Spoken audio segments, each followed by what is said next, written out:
शुभ प्रभात मेरे प्यारे बच्चों। मैं नेहा तिवारी आज की हिंदी की ऑनलाइन क्लासेस में आप सबका स्वागत करती हूँ। बच्चों, आज हिंदी विषय में हम पार्ट 2 बचपन पढ़ने वाले हैं और जिसकी लेखिका है कृष्णा सोबती जी। आइए पाठ के बारे में जानने से पहले बच्चों हम अपनी लेखिका के बारे में जान लेते हैं, कृष्णा सोबती जी के बारे में। कृष्णा सोबती का जन्म 18 फरवरी 1925 को पंजाब के शहर गुजरात में, जो अब पाकिस्तान में है, हुआ।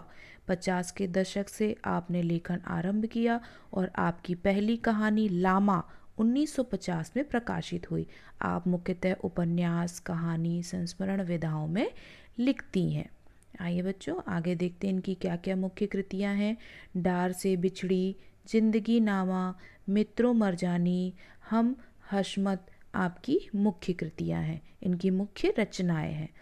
आइए आगे देखते हैं। आप विभिन्न सम्मानों जिसमें साहित्य अकादमी पुरस्कार, साहित्य शिरोमणि सम्मान, सलाका सम्मान, मैथिली चरण गुप्त पुरस्कार, साहित्य कला परिषद पुरस्कार, कथा चूड़ामणि पुरस्कार, साहित्य अकादमी से सम्मानित की जा चुकी। देखिए बच्चों, इन्हें इतने सारे पुरस्कार मिल चुके हैं। आइए बच्चों, इनका निधन कब हुआ ये जानते हैं। 25 जनवरी 2019 को आपका निधन हुआ। चलिए बच्चों, ये तो हो गई लेखिका के बारे में जानकारी। अब हम अपने पाठ में आगे बढ़ते हैं कि जो हमारी लेखिका हैं वो क्या कहती हैं। मैं तुम्हें अपने बचपन की ओर ले जाऊंगी। मैं तुमसे कुछ इतनी बड़ी हूँ कि तुम्हारी दादी भी हो सकती हूँ, तुम्हारी नानी भी, बड़ी बुआ भी, बड़ी मौसी भी। परिवार में मुझे सभी लोग जीजी कहकर पुकारते हैं। हाँ, मैं इन दिनों कुछ बड़ा बड़ा यानी उम्र में सयाना महसूस करने लगी हूँ। शायद इसलिए कि पिछली शताब्दी में पैदा हुई थी। मेरे पहनने ओढ़ने में भी काफ़ी बदलाव आए हैं।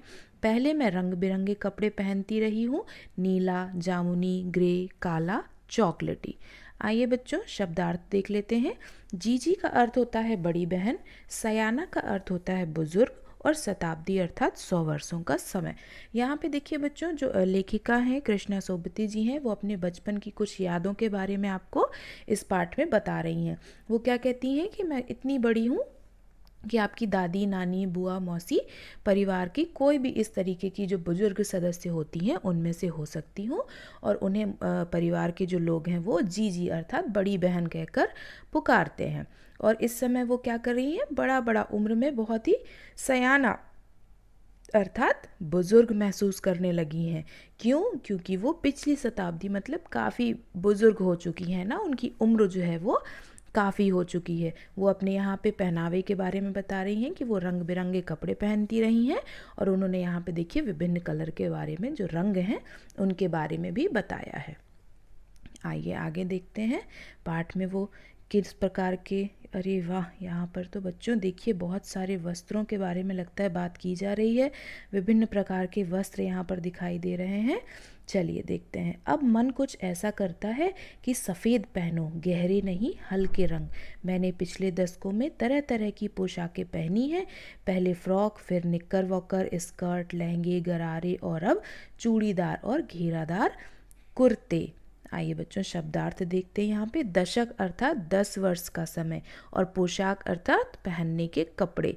तो यहाँ पे उन्होंने अपने विभिन्न प्रकार के जो उन्होंने कपड़े, पोशाकें पहनी हैं, जो कपड़े पहने हैं उनके बारे में बताया है ना, कि उन्होंने किस किस प्रकार के कपड़ों को पहना है।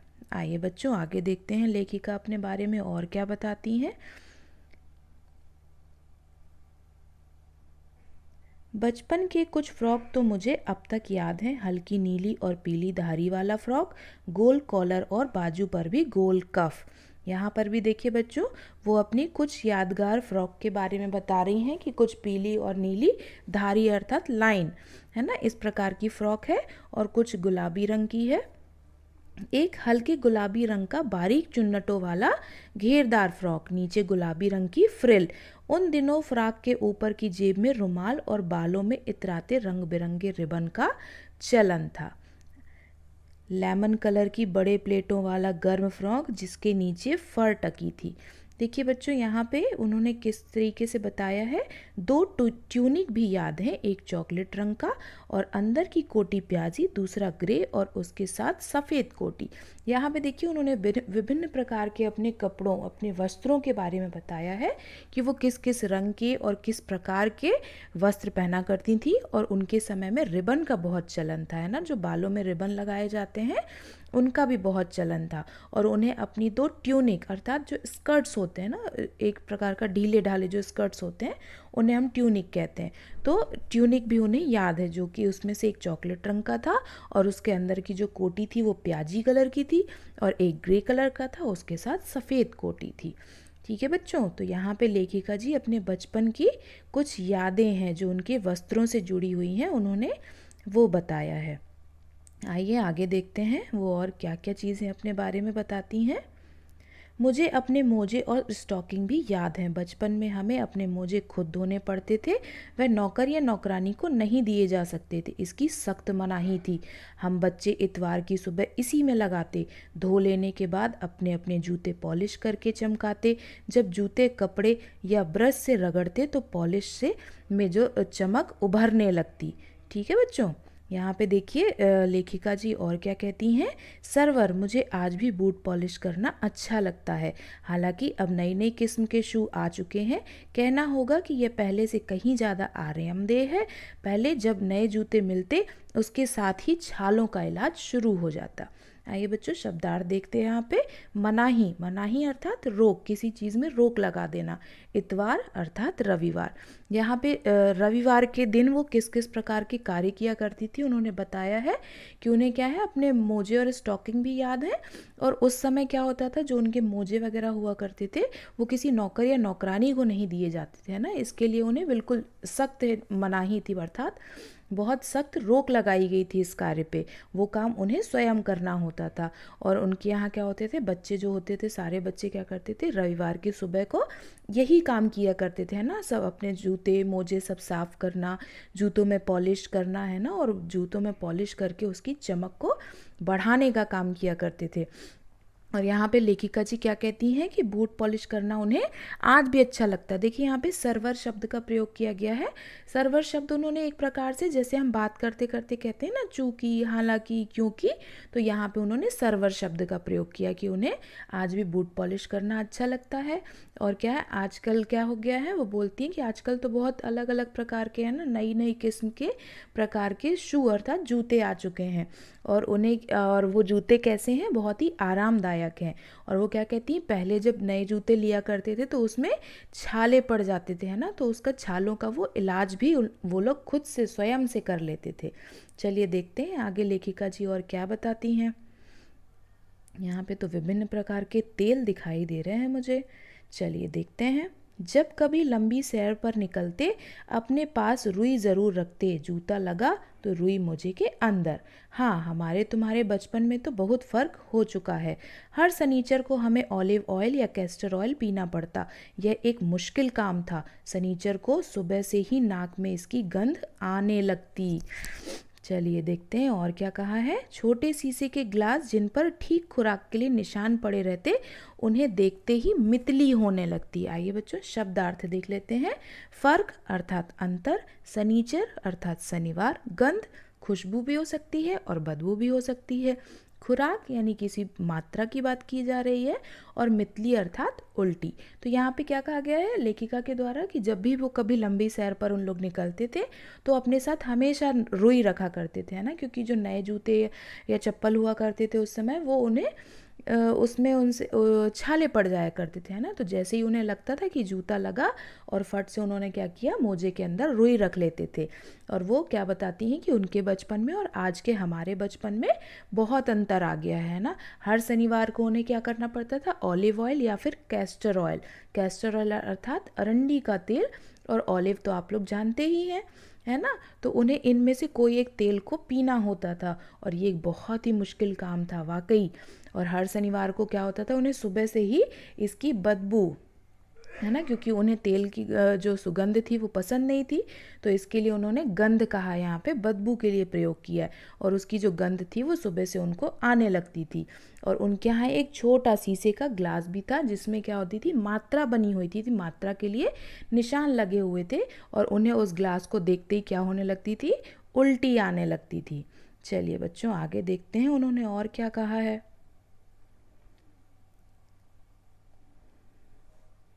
मुझे आज भी लगता है कि अगर हम ना भी पीते वह शनिवारी दवा तो कुछ ज़्यादा बिगड़ने वाला नहीं था, सेहत ठीक ही रहती। तुम्हें बताऊंगी कि हमारे समय और तुम्हारे समय में कितनी दूरी हो चुकी है, यहाँ तक कि बचपन की दिलचस्पी अभी बदल गई हैं। याद रहे उन दिनों कुछ घरों में ग्रामोफोन थे, रेडियो और टेलीविज़न नहीं थे।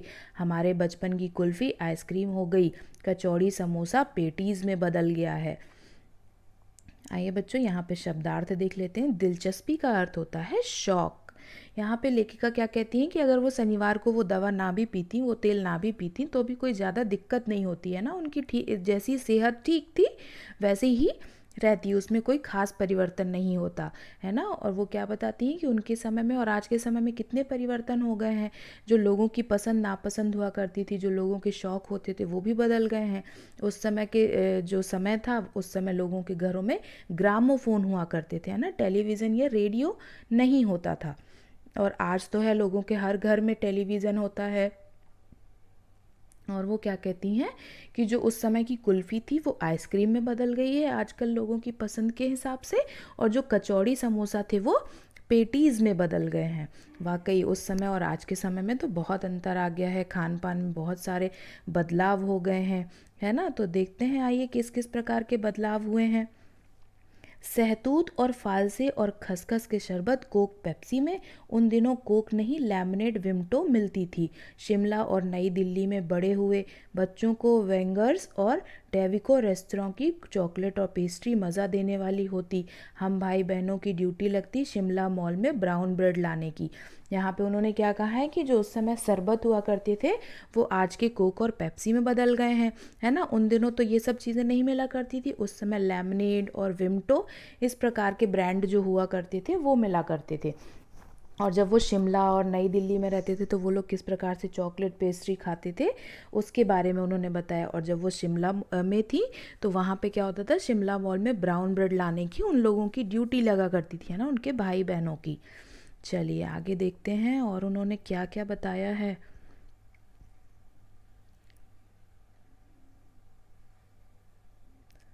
हमारा घर मॉल से ज़्यादा दूर नहीं था, एक छोटी सी चढ़ाई और गिरजा मैदान पहुंच जाते। वहां से एक उतराई उतरते और मॉल पर कन्फेक्शनरी काउंटर पर तरह तरह की पेस्ट्री और चॉकलेट की खुशबू मन भावनी। हमें हफ्ते में एक बार चॉकलेट खरीदने की छूट थी। सबसे ज़्यादा मेरे पास ही चॉकलेट टॉफ़ी का स्टॉक रहता। मैं चॉकलेट लेकर खड़े खड़े कभी ना खाती, घर लौटकर साइड बोर्ड पर रख देती और रात के खाने के बाद बिस्तर में लेटकर मज़ा ले ले खाती। यहाँ पे लेखिका जी क्या कहती हैं कि उनका जो घर था वो मॉल से ज़्यादा दूर नहीं था, एक छोटी सी चढ़ाई थी जिसमें मतलब एक जो रास्ता था उसमें ऐसे थोड़ा सा चढ़ना होता था, है ना। और फिर उसके बाद एक मैदान आता था और वो झट से वो लोग उसके बाद जिस तरह से चढ़ाई थी तो जब चढ़ेंगे तो हमें उतरना भी पड़ेगा, है ना। तो इस प्रकार से ढलान और उतरना चढ़ना रास्ते पे था। और उस प्रकार से रास्ते से चढ़ते हुए और फिर एक मैदान आता और फिर उतरते उतरते उनका मॉल पहुंच जाते। और मॉल में क्या था, एक कन्फेक्शनरी काउंटर मतलब जहाँ पे सारी चीज़ें काउंटर में मिलती हैं ना, खाने पीने की सारी चीज़ें। वहाँ पे क्या था, तरह तरह की पेस्ट्री और चॉकलेट भी वहाँ पे, उसकी खुशबू उन्हें बहुत मन भावनी लगती थी, अर्थात मन को बहुत अच्छी लगती थी। और हफ्ते में उन लोगों को एक बार चॉकलेट खरीदने की छूट थी। तो लेखिका क्या बताती हैं कि सबसे ज़्यादा चॉकलेट का स्टॉक उन्हीं के पास था, क्योंकि वो क्या करती थी, चॉकलेट खरीदने के बाद उसको कभी भी तुरंत नहीं खाती थी, है ना। थोड़ा थोड़ा धीरे धीरे वो कब खाती थी, रात को अपने बिस्तर में जब जाती थी वो खाना खाने के बाद, तब थोड़ा थोड़ा वो मज़े ले लेकर खाती थी। आइए बच्चों आगे देखते हैं। यहाँ पे तो लेखिका बहुत ही अच्छी अच्छी खाने पीने की बातें कर रही हैं, है ना। देखते हैं लेखिका ने और क्या क्या यहाँ पर बताया है। शिमला के काफल भी बहुत याद आते हैं, खट्टे मीठे, कुछ एकदम लाल कुछ गुलाबी, रस भरी कसमल सोच कर ही मुंह में पानी भर आए। चेस्टनट एक और गजब की चीज़, आग पर भूने जाते और फिर छिलके उतार कर मुंह में। चना जोर गरम और अनारदाने का चूर्ण। हाँ, चना जोर गरम की पुड़िया जो तब की थी वह अब भी नज़र आती है। पुराने कागज़ों से बनाई हुई यह पुड़िया, इस पर निरा हाथ का कमाल है। नीचे में तिरछी लपेटते हुए, ऊपर से इतनी चौड़ी कि चने आसानी से हथेली पर पहुंच जाएं। एक वक्त था जब फिल्म का गाना चना जोर गरम बाबू मैं लाया मज़ेदार चना जोर गरम उन दिनों स्कूल के हर बच्चे को आता था। आइए बच्चों, यहाँ पे शब्दार्थ देखते हैं। निरा अर्थात एकमात्र, है ना। तो यहाँ पे शिमला के जो विभिन्न प्रकार के फल हुआ करते थे, यहाँ पे वो उनको याद करती हैं, है ना। जो कसमल था, रसभरी था, चेस्टनट था, इन सब चीज़ों को वो बहुत याद करती हैं और उनको याद करते ही उनके मुंह में पानी आ जाता है। और क्या बोलती हैं वो? चना ज़ोर गरम, है ना। जो चना ज़ोर गरम आता है, चने का एक प्रकार का खाने का एक प्रकार है, वो आप सभी जानते हैं उसके बारे में। तो उसे वो बहुत ज़्यादा याद करती हैं और उसका जो पुड़िया होती है, किस प्रकार से उसकी कोन बनाई जाती थी, है ना, नीचे से सक्रिय और ऊपर से फैली हुई, उसे वो उसका तरीके को याद करके हुए क्या बता रही हैं कि उस समय जो स्कूल के बच्चे थे, उस समय के हर बच्चे को ये गाना जो फिल्म का था, चना जोर गरम बाबू मैं लाया मज़ेदार चना जोर गरम, सबको याद था। ठीक है बच्चों, उम्मीद है आप सभी को इस पाठ का अर्थ समझ में आया होगा। आपको इस पाठ को सुनने में और पढ़ने में बहुत ही आनंद आया होगा। धन्यवाद।